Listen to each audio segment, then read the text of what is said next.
by most measures, Christianity is declining in the West. I don't have the exact statistics. They're in both of your in one of your readings, the ICT reading this week. Um, but there's no doubt that religiosity is becoming less and less a factor in what we tend to think of the West, Europe, and North America, um, English-speaking countries. And should in some ways be no surprise. I mean, if you think about where the church began, if you think about the letters to the churches, the seven churches in Revelation, well, all of those churches are now they're now more or less defunct. They are in portions of the world that are majority Muslim at this point. So there's a sense in which it's not unheard of. It's in some ways normal for the church to go through ebb and flow of faith and faithfulness. That's the Spirit moves where the Spirit will move. And if you're wondering, if you're like me, you're an American and you're interested to see what's going to happen to Christianity in the United States, well, it's probably something like what's happening in Europe right now, where churches are more and more empty. Now there is at the same time a very a smaller but hardcore kind of remnant, which if we think about it from a scriptural perspective is probably similar to the remnant of faithful Jews in the exile and the post-exilic period.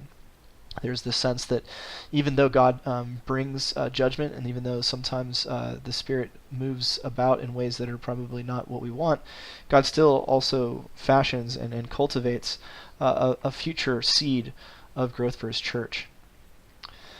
What that means for the church in America is up in the air. It's hard to know how exactly, or not just America, but really the post-industrial West, what it looks like to have a church. There's a lot of different possibilities, but I think that one of the strong things that we can look at in the history of Christianity is that this has happened before, and the church has, thought through how to do this before.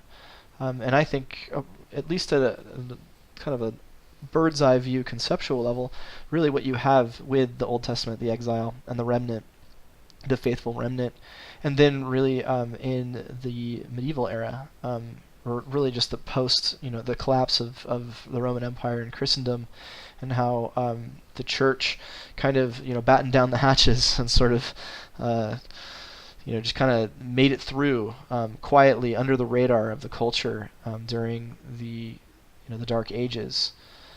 I think those provide a little bit of a template for what it's going to look like to do ministry in an increasingly post-Christian environment.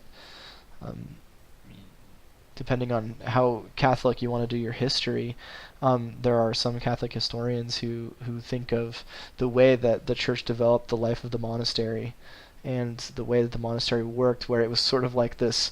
It was a defended position almost, and it was a small place, a cloister, where the traditions and the truths of the faith were passed down, had very little contact with the outside world, was almost totally removed, and sort of weathered a time of drought and destruction. And similarly, if you think about the way that the community in exile lived in Babylon, it was very similar, where the community of faithful Yahweh followers kind of battened down the hatches, and they protected their traditions, protected the scriptures, did their best to live in exile in accordance with the words of the prophets, to be faithful to the Spirit, if not the letter of Torah, and then waited for the time when they would be returned to the land. And similarly, you can imagine the monks in the cloister waiting for the time when they can go outside the gates safely again and propagate once again the light of faith. That's a kind of a dim, dour, gloomy sort of perspective, and that may not be the case. But if the trends that we're experiencing and seeing now hold up, it may be what happens in the future. The good news is that the Spirit of God is much longer lasting than any particular age, and moreover, the end is secure. The eschaton's not in doubt. So the resurrection of the dead will continue apace. So we have absolute and ultimate hope. But for those of us who are raising kids and trying to do ministry in this context, there is cause for concern, and there's depending on how things go, there might be some cause for sadness. But it's nothing that the church hasn't seen before, and it's nothing that God can't handle. So if Christianity is in decline in the West, it's certainly on the rise in the majority worlds. So the global South, um, Africa, Latin America, and East Asia all are seeing dramatic explosions in Christian faith. And what's interesting about the way that that faith is expanding in those parts of the world, and these obviously are much too broad, these strokes are much too broad, but you can look, especially at the throughout the Karkanen text, how he brings in global perspectives on things.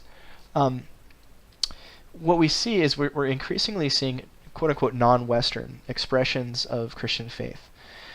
This might be a little bit misleading. Non-Western in the sense that that Christian faith has moved into the global South and the majority world, and the majority world and the global South have contextualized and adapted the faith to their contexts. The fact calling this non-Western it's kind of a Eurocentric sort of way of thinking about it. Really, I mean, the Christian faith that we associate with the West is no different. I mean, when the gospel went out to Great Britain and Irish people encountered the gospel, well, they integrated it, they contextualized it to their world. Easter was that was taken over by Christians. There were fertility cults that had celebrations around springtime that celebrated new life. Well, the Christians looked at that and took over. And likewise, Christmas, all of the different ways that Christians have adapted and sort of, the gospel enters into a culture, and it's not like the gospel purifies the culture, and suddenly the culture becomes perfectly Christian, whatever that is. Rather, the gospel, the message of Christ comes and it fuses and intertwines with culture, and it's an interesting and it's a complicated process. We have some really fascinating expressions of that. The so-called Thomas Christians of India, I think it was in the 1500s or something like that. The Spanish, when they were sending out Jesuit missionaries, they encountered, I think it was the Jesuits, encountered these Indians who had from the country, what we think of as the country of India, a primarily Hindu place, and they came out and they knew the cross, they knew of Jesus. And presumably when the early church had been sending out missions, somebody had gone to India and they'd adopted Christian faith, and it had sort of in some ways thrived and in some ways changed and mutated.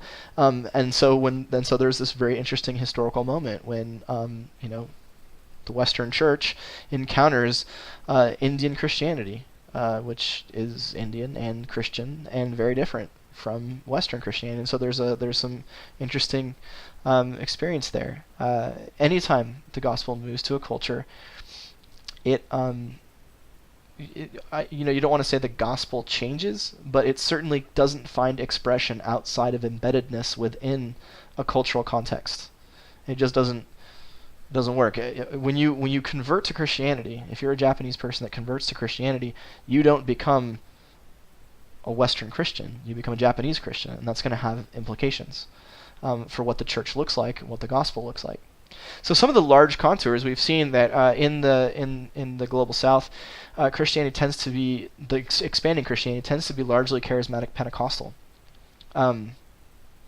As a result of the movement of the Spirit, Azusa Street revival, and the spread of charismatic Pentecostal expressions of faith, there's been an incredible vibrancy in those expressions, to the point that something like Vatican II is really all about the theology of the Holy Spirit. So much of Roman Catholic and evangelical theology of the last century has been integrating and adapting to fresh revelations of the Spirit moving in charismatic Pentecostal communities, to the point that most evangelicals in the United States of America were probably cessationists, meaning that they didn't believe in spirit signs of any sort, as late as the 1960s, and now you'll find cessationist congregations, but in general Christians tend to be way more open to things, to charisms, expressions of the Spirit. That's just here, and it's even more widespread in the global South. Christianity there grows with signs, so that when Christianity enters a context where it's a spirit-filled world, the supremacy of the Spirit of the Lord wins converts. They see in life what it looks like with the power of the cross over other spirits. I've seen a little bit of this firsthand during mission trips to Haiti, where it's very much Haitian culture. It's very deeply connected to the spirit realm, and one of the things that the Christians do there is they just assert that the power of the name of Jesus Christ, and demonstrate that it's stronger than other powers. And that causes, obviously, expansion of the faith. Another major characteristic of Pentecostal charismatic world Christianity is a dependence on concrete examples of God's provision. We in the West and the first world tend to forget this because we have had so much for so long. We were not in contact with genuine hunger. We're not in contact with genuine poverty. I mean, we do have genuine poverty here, but not to the extent of the global South. And again, my experiences in Haiti, I mean, was just shocking. The first time I went there, I thought that I'd seen people living destitute lives, and I hadn't. And being in Haiti really opened my eyes to the importance of the notion that when Jesus promises that the Father is going to care for us, that matters. And while we might make some caveats and say not every single time does God bail us out of every need and every provision, it does seem that in general God's faithful to that promise through the church. And that has been a huge part of growth and vibrancy in the church in the majority world, because people have seen in life the actual workings of God to provide and care for people who trust Him. So those are some characteristics. One thing we've noticed, though, is that as the church expands, and Pentecostal charismatic expressions of Christianity tend to be much more open to new possibilities, to new theological possibilities, because it's spirit-led, and it's entering into contexts where maybe there's not such a deep-rooted tradition in systematic dogmatic theology, so that new expressions can be accompanied by new ways of articulating what's happening at the theological level. That can be good and bad. One question that Pentecostal charismatic movements in the West have dealt with is oneness Pentecostalism, which appears to be from the canons of Orthodox Christianity. It appears to be outside those canons, and depending on who you talk to, but a oneness Pentecostalism might be denying the Trinity, in which case you want to be like, whoa, out of bounds. And so then there's the question then is if this is the future of the church, if the future of the church is the flourishing of the faith in places that are not as that maybe are less rooted in systematic dogmatic theology, and if these spirit-led expressions of the faith, make room or make space for different theological formulations, then one wonders if Christianity might mutate to something that's no longer Christian. And how do we think about that? What's a framework for that? Well, at the very beginning of this course, we talked a little bit about the church, and we talked about the creeds, and the notion of a historic orthodoxy, one where all Christians everywhere are united in our ability to express some really basic truths about who God is and what God has done. And yet these can be articulated in terms of the narrative of Father, Son, and Spirit throughout salvation history, from a more dogmatic perspective, Trinitarian theology, and the notion of the Godhead as one and three, Father, Son, and Spirit, each with an economic role, and each contributing to the one being of God. I think what are one of the problems that comes about in these conversations, though, is there's a framework of thinking about it. What counts as Christianity, and is this a genuine church? Is this real church, or is this just some random, some heretical offshoot expression? And there's a tendency to say, well, what we need is a set of dogma, or a basic Simple, this is what you have to believe, and as long as you believe this, you're Christian, everything else is up for grabs. And I think there's some value to that. But I worry that it takes the wrong perspective on what it is to do Christian theology. Christian theology is not something where we shouldn't think of it as there being like a theological fence, and we're allowed to play inside the fence. That's our playground when we come up with ideas about God and this, that. But it has to be within this marked out space. And the fence on a view like this is something like historic orthodoxy, the facts about God, like God is Father, Son, and Spirit, Jesus came, resurrection. These things all have to be, our fence, and we can play within those things, and we can have our fun. But those are boundaries outside of which we don't cross. I am not saying there's not value in this. I'm only saying that it can be. It might be the wrong perspective. It might limit us in our ability to recognize what God is doing, what the Spirit is doing, because we're thinking of it with the wrong, or at least not a wrong, but a less than helpful in some cases metaphor. Because think about it, that's a metaphor, right? There's a fence, and the fence keeps out all the not truth, and then what's inside the fence is okay. That's truth approved. Theological area to play in. Maybe a better way to think about what we're doing when we talk about historical orthodoxy, or what it is to be in keeping with the grand Christian tradition, especially as we come to terms with the rise of global Christianity, the rise of contextualized Christianities, the rise, honestly, of Christianity that doesn't look very much like what perhaps I grew up doing on Sunday morning.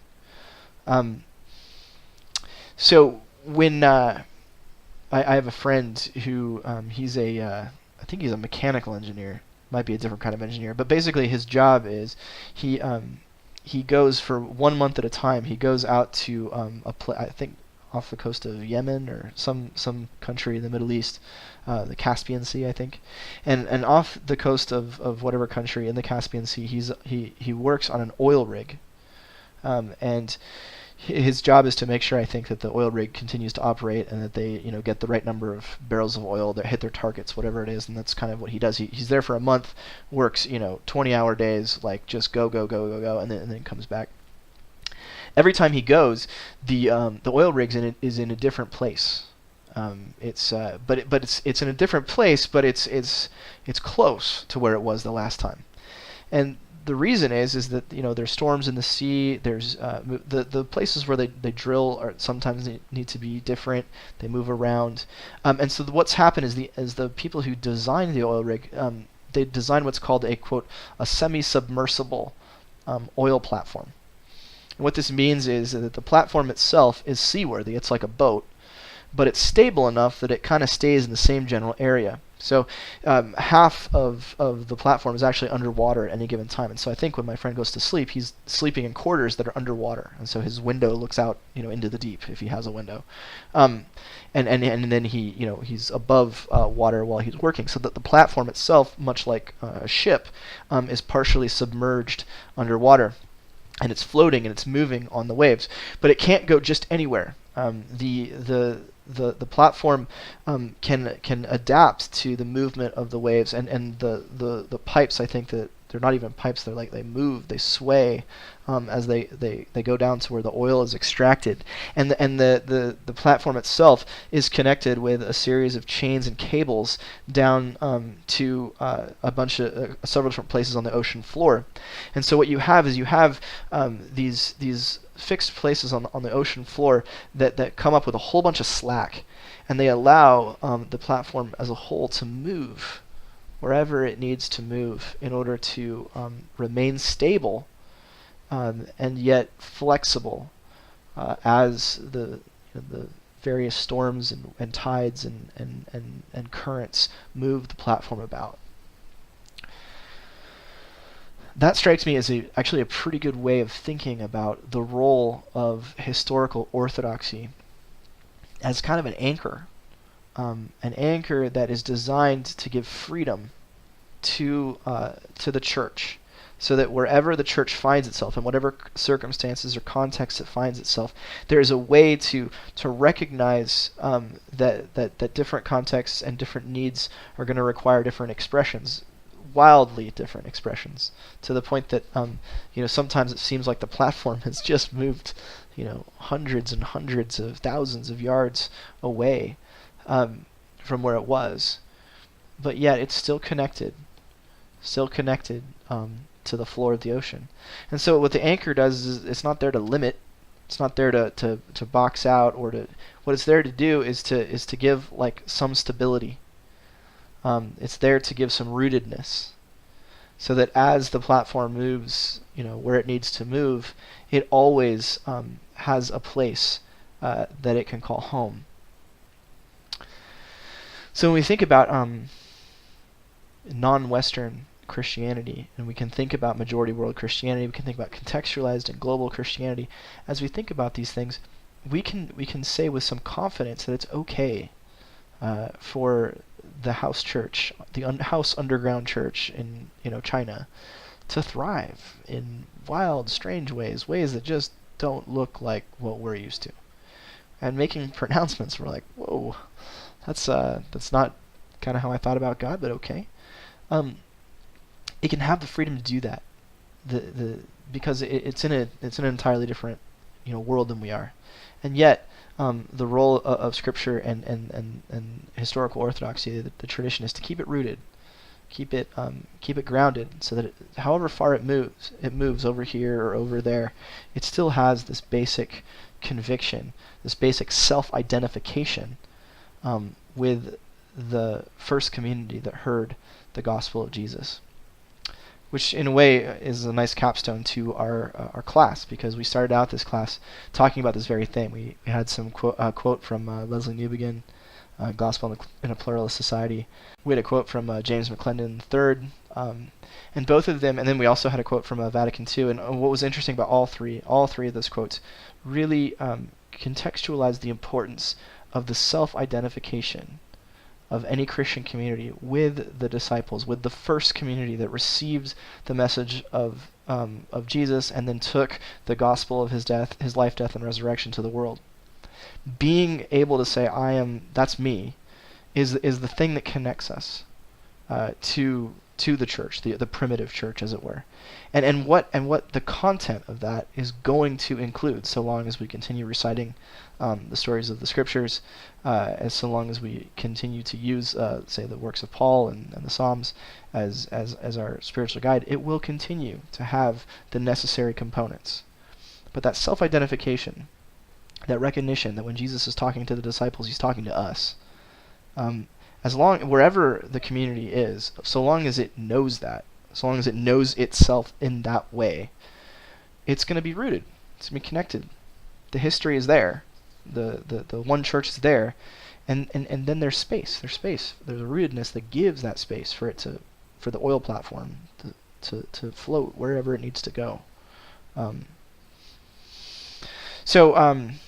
What that means for us really is that there is a certain humility that I think is incumbent on us as Western first world Christians, to recognize that just because something looks different, doesn't mean it's wrong, and B means that actually it might have something really important, a really important prophetic critique to offer against us.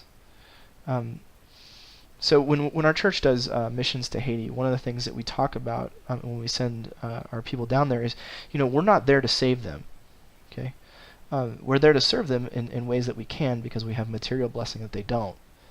We're also there to learn from them, because they have expressions and faith and a deep kind of a relationship with Jesus that we don't. They see things that we don't see. They offer us encouragement. They offer us different perspectives. I don't always take their perspectives. I don't always agree with them. But it's important for me to listen first, because they have an experience and a context, and they've lived out faith in a place and in a world and in a culture that's radically different from mine. Even though we're not that far away geographically, it's radically different. The majority world Christianity and the various Christianities in the majority world, it's, I think, a powerful call for the West to listen first, before we pronounce this or that right or wrong, before first world Western Christians, quash the spirit, as it were. Instead, we should listen and see what it looks like when the oil platform has moved way far away from where we're used to having it. And in so doing, maybe, and this is my prayer, maybe the Western Church will begin to recover some of the spiritual resources that can help the Western Church not go the way of the seven churches of Revelation, not go the way the churches that are empty in the Middle East and increasingly in Europe, not go that way. Instead, to thrive, to become compelling again, to become winsome in our proclamation of a gospel that really does save.